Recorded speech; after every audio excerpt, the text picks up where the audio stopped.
کا بدن یا کپڑے آپ کے ناپاک نہیں ہوگے. پانی پاک ہے لیکن تو اب اس پانی کے اندر پاک کرنے کی صلاحیت نہیں. اب دوبارہ اس پانی سے وضو اور غسل نہیں کیا جا سکتا. یہ پھر بتایا گیا کہ کن کا جھوٹا پاک ہے اور کن کا جھوٹا ناپاک ہے. بتایا گیا کہ انسان کا جھوٹا پاک ہے. انسان جو مشرک ہو چاہے کافر ہو یہودی ہو مجوسی ہو کسی بھی مذہب سے تعلق رکھنے والا ہو سب کا جھوٹا پاک ہے. انسان کا جھوٹا پاک بشرطے کہ اس نے کوئی حرام چیز کھائی یا پی نہ ہو اس کا جھوٹا پاک. پھر اس کے بعد حرام جانوروں کا جھوٹا ناپاک ہے. حرام جانور جتنے بھی ہیں سب کا جھوٹا ناپاک ہے. شیر ہے کتا وغیرہ ہے جتنے جانور ہیں حرام لوٹی ہے اور بھی بہت سارے جانور ان تمام کا جھوٹا ناپاک ہے سوائے بلی کے اور گدھے. بلی کا جھوٹا مکروہ ہے. بلی کا جھوٹا اس لیے ہے کہ نبی کریم صلی اللہ علیہ وسلم نے فرمایا کہ وہ طوافات میں سے گھروں کا طواف کرتی رہتی ہے گھروں میں ادھر ادھر سے گھس جاتی رہتی ہے تو لہٰذا اس کا جھوٹا جو ہے ناپاک نہیں تو لہٰذا اس کا جھوٹا مکروہ ہے. اس کا پانی استعمال کر سکتے ہیں. اسی طرح وہ چھوٹے جانور گھروں کے اندر رہتے ہیں جیسے چوہے چپکلی وغیرہ اگرچہ کہ یہ حرام ہے لیکن ان کا جھوٹا مکروہ ہے. ان کا جھوٹا ناپاک نہیں ہے. اور اسی طرح حرام پرندے جن کا گوشت نہیں کھایا جاتا حرام پرندے چیل کوا وغیرہ جتنے حرام پرندے ہیں ان کا جھوٹا بھی مکروہ ہے. چھتوں اور پر اگر پانی رکھا ہوا ہے اور وہ حرام پرندے اس کے اندر منہ ڈال دے تو پانی ناپاک نہیں ہوگا مکروہ. بتایا ایک جانور ایسا ہے کہ جس کے جھوٹے کے بارے میں شک ہے وہ ہے گدھا. یہ بات حدیث مبارکہ سے ثابت نہیں ہو سکی کہ اس کا جھوٹا پاک ہے یا ناپاک ہے کیونکہ یہ جانور کی سواریوں وغیرہ میں استعمال ہوتا تھا اس دور میں. جس طرح گھوڑا استعمال ہوتا تھا گدھا بھی استعمال ہوتا تھا تو لہٰذا جو ہے اس کا جھوٹا حرام اور ناپاک نہیں ہوگا. مشکوک ہے یعنی اس کے پاک ہونے اور نہ ہونے میں شک پاک بھی ہو سکتا ناپاک بھی ہو سکتا. تو لہٰذا فقہاء کرام نے طے کیا کہ اگر صرف وہی پانی ہے جس میں گدھے نے منہ ڈالا وہی پانی ہے اس کے علاوہ کوئی پانی نہیں ہے تو اس پانی سے وہ وضو بھی کرے گا اور تیمم بھی کرے گا. وضو بھی کرے گا اور تیمم بھی کرے گا. جی اب اس کے بعد میں یہ تو پانی کا مسئلہ تھا.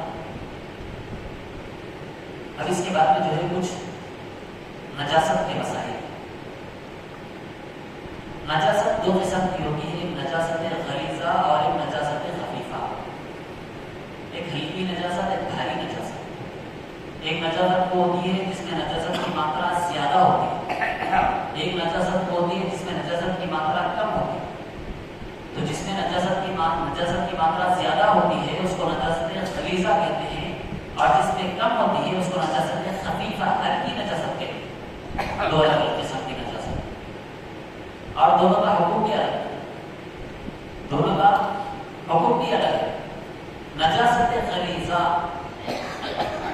بتایا گیا کہ اگر ہتھیلی کے گڑھے کے اگر برابر بعض فقہاء کرام جو ہے اس کو تعبیر جو ہے 1 روپے کے سکے سے میں کرتے ہیں.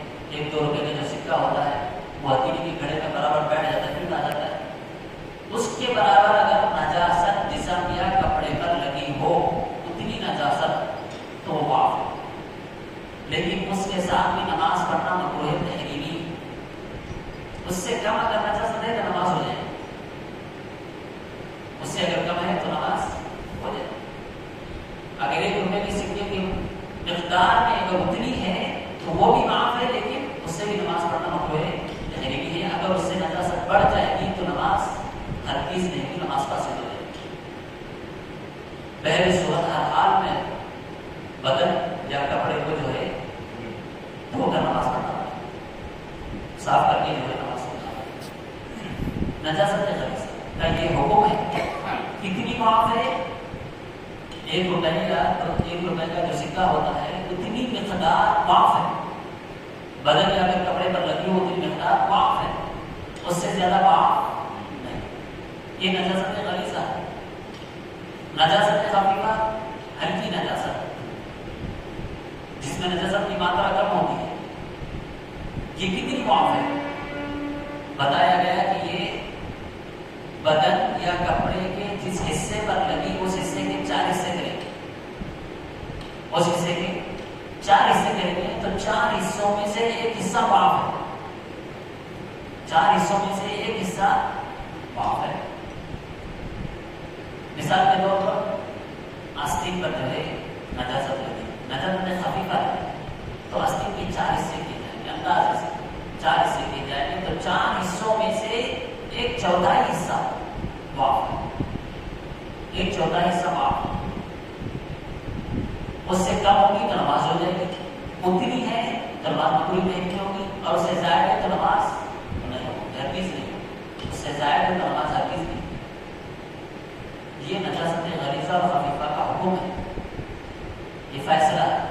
نجاست غلیظہ کا کیا فیصلہ ہے اور نجاست خفیفہ اور غلیظہ دونوں کا کیا کیا فیصلہ آپ کی جو ہے اچھی طرح ذہن نشین ہو گیا۔ تو پھر ہم اور مزید آگے بڑھتے ہیں کہ اب یہ دیکھیں گے کہ نجاست غلیظہ کیا کیا چیزیں ہیں، نجاست خفیفہ کیا کیا چیزیں ہیں۔ آپ کو یہ جب تک معلوم نہیں ہوگا تو ہم فیصلہ کس طرح کریں گے؟ فیصلہ نہیں کر پائیں گے کہ نجاست غلیظہ کیا کیا چیزیں نہیں معلوم، نجاست خفیفہ کیا چیزیں نہیں معلوم، ہم فیصلہ نہیں کر پائیں گے، وہ بھی معلوم ہونا ضروری ہے۔ تو نجاست غلیظہ کیا کیا چیزیں ہیں؟ نجاست غلیظہ حرام جانوروں کا پیشاب، تمام جانوروں کا پیشاب سوائے حلال جانور، حرام جانور تمام اس کے اندر، اور تمام جانوروں کی غلاظت چاہے وہ حلال ہو یا حرام، اسی طرح گوبر، لیل، نیکی، یہاں تک کہ مرغی اور بطخ کی میٹ، مرغی اور بطخ، خاص طور پہ 2 پرندے کے نام لے رہا ہوں، مرغی اور بطخ کی میٹ، اور منہ بھر کر قید، منہ بھر کر قید، بہتا خون، بہتا پیپ، اور شراب، شراب کی جتنی بھی قسمیں ہیں، شراب کی جتنی بھی قسمیں ہیں، اور مردار کی چربی، مردہ جانور کی چربی، اور خنزیر، سب کے سب نجاست غلیظہ ہے۔ یہ جو بھی بتایا سب کے سب نجاست غلیظہ ہے۔ حرام جانوروں کا پیشاب اور تمام جانوروں کی غلاظت، لیل، گوبر، نیکی وغیرہ سب نجاست غلیظہ ہے۔ منہ بھر کر قے، یہ بھی نجاست غلیظہ ہے۔ بطخ اور مرغی کی میٹ، بطخ اور مرغی کی میٹ یہ بھی نجاست غلیظہ ہے۔ منہ بھر کر قے یہ بھی نجاست غلیظہ ہے۔ بہتا خون، بہتا پیپ، خالی خون اور پیپ نہیں بولو، خالی اور خون پیپ نہیں بولو، بلکہ بہتا خون، بہتا پیپ۔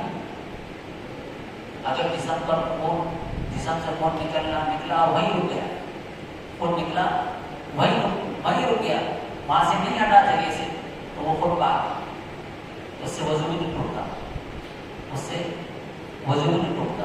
خون نکلا اور بہہ گیا، یا پیپ نکلا بہہ گیا، جگہ سے ہٹ گیا، اب یہ ناقے سے وضو کو توڑ دیتا، یہ ناپاک ہے نا۔ تو بہتا خون، بہتا پیپ نجاست غلیظہ، اس سے وضو ہو جائے گا، نجاست غلیظہ ہے۔ منہ بھر کر رکھا یہ بھی نجاست غلیظہ ہے۔ اور شراب بھی نجاست، جس طرح پیشاب نجاست غلیظہ ہے اسی طرح شراب بھی نجاست غلیظہ ہے۔ شراب کا ایک قطرہ بھی اگر برتنوں کے اندر گر جائے گا تو سارا کا سارا پانی ناپاک ہو جائے گا، یہ بھی نجاست غلیظہ ہے۔ اب خدا کی چلے یہ بھی چل رہا ہے نشین ہوگی کہ کیا کیا چیزیں نجاست غلیظہ ہے۔ اب نجاست خفیفہ، حلال جانوروں کا پیشاب، حلال جانوروں کی لیل تو نجاست غلیظہ میں آ گئی، ان کی لیل، ان کا گوبر وغیرہ کہاں میں آ گیا؟ نجاست غلیظہ میں آ گیا۔ اب صرف پیشاب کی بات، حلال جانوروں کا پیشاب نجاست خفیفہ ہے اور گھوڑے کا پیشاب بھی نجاست خفیفہ ہے۔ گھوڑا اگرچہ کہ حلال نہیں ہے، مکروہ ہے، لیکن پھر بھی اس کا پیشاب نجاست خفیفہ ہے۔ اسی طرح حرام پرندوں کی پیٹ، حرام پرندوں کی پیٹ یہ بھی نجاست خفیفہ ہے۔ اب ظاہر سی بات ہے جب حرام پرندوں کی پیٹ نجاست خفیفہ ہے تو حلال پرندوں کی پیٹ نجاست خفیفہ ہی ہوگی، ہلکی نجاست ہی ہوگی۔ اب دیکھیں حلال پرندوں کے اندر جب حلال پرندوں کی پیٹ نجاست خفیفہ ہے تو دو حلال پرندوں کا ذکر جو ہے نجاست غلیظہ میں ہوا، مرغی اور بطخ کا۔ مرغی اور بطخ یہ حلال ہے نا، لیکن حلال ہونے کے باوجود بھی ان کی پیٹ نجاست خفیفہ نہیں ہے بلکہ نجاست غلیظہ ہے، اس لیے ان کو نجاست غلیظہ سے کریں۔ سمجھ میں؟ تو حرام پرندوں کی پیٹ بھی نجاست خفیفہ اور حلال پرندوں کی پیٹ بھی نجاست خفیفہ ہے، یہ تمام کے تمام نجاست خفیفہ ہے۔ مسائل کو اچھی طرح ذہن نشین کر لیں۔ اب انشاءاللہ